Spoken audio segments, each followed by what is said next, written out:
If you question whether we have separation of state and church, just look at the Constitution. There is no church in the Constitution. Absolutely, completely left out. Hi, Pat. What do you think about all this? Hi, Mike. Yes. I definitely think that there should be a discussion of morality and ethics in America today in the educational process.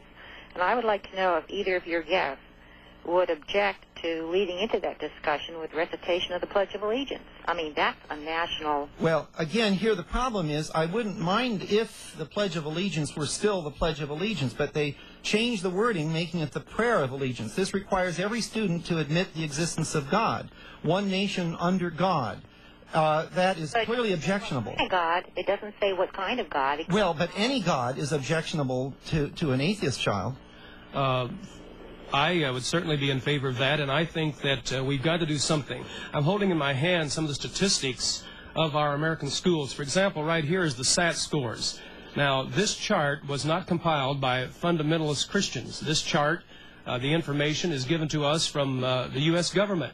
And I have many charts in this book dealing with morality and various things that are little guidelines we can use to see where we're at in this nation. You can see what happened once prayer was taken out of our schools.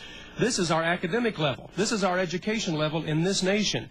We have got to do something until our nation is going to hell, basically. Well, it certainly is. And unless we do something to restore ethics and integrity, we're going... You can't argue with the church, yes. Frank. Now, there's so many things wrong with that. That is so flawed. The logic is unbelievably bad.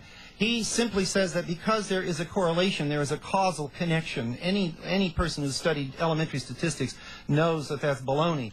I would say that the reason for the decline is at about that same time, religious fundamentalism just absolutely had a renaissance in this country.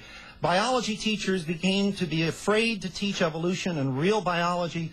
Education itself became terrorized by Christian fundamentalists. I know because I taught high school for 3 years back in that era. So it's Christianity that's causing the decline. It's not the lack of prayer. Got to take a break. Pat, thanks so much for calling. You're welcome, Mike. Bye-bye.